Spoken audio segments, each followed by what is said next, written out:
ভাই আসসালামু আলাইকুম ভাই। ওয়ালাইকুম আসসালাম। ভালো বলেন আছেন? ভাই। আলহামদুলিল্লাহ। কি আছে আপনার কাছে? আমার ভাই এখানে বিরিয়ানি, চিকেন বিরিয়ানি। দাম কত?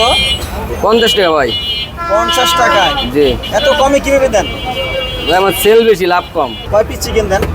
এই 3-4 পিস। আপনার দোকানটা কখন শুরু করেন? একটা থেকে ভাই। কতক্ষণ থাকেন এখানে? 8টা 9টা 10টা। কি চাল দিয়ে রান্না করছেন এটা? এটা হচ্ছে আপনার 1 নম্বর রজনীগন্ধা।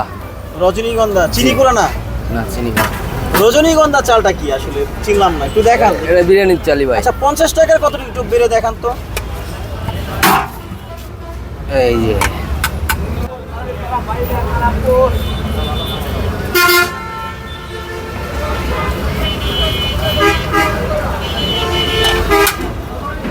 কয় পিস মাংস দেন? এই 3-4 পিস।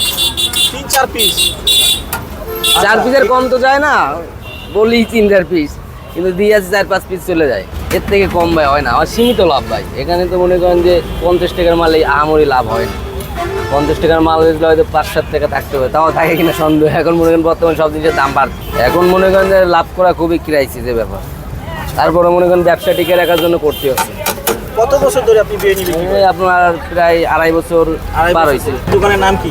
খান বিরিয়ানি হাউস। খান বিরিয়ানি হাউস। শুধু চিকেন বিরিয়ানি বিক্রি করেন? শুধু চিকেন বিরিয়ানি বিক্রি করি।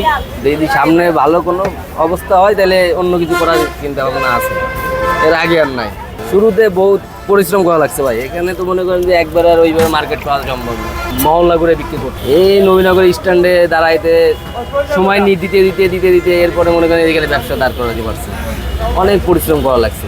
এমন দিনও গেছে যে এক ডাক মাল নিয়ে সারাদিন ঘুরছি, মাল বেচতে পারি না, ফেলাই দেওয়া লাগছে। এরকম দিনও গেছে। আবার মনে করেন যে এখন আল্লাহর রহমতে চলতেছে ভালো।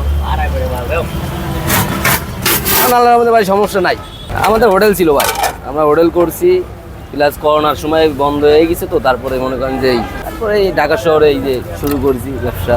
অনেক সময় পার করছি। এই এক মনে করেন যে যেভাবে জীবিকা নির্ভর করা যায় সেইভাবে একবারে তো এখানে এসে সম্ভব নয়।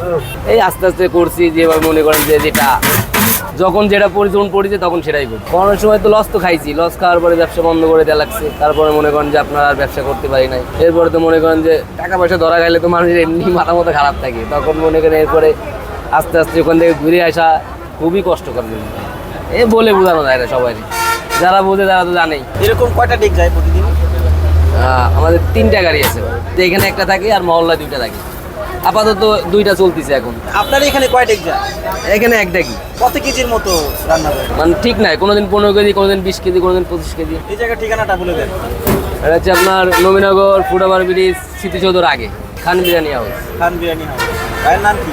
আমার নাম আছে জাফর শেখ।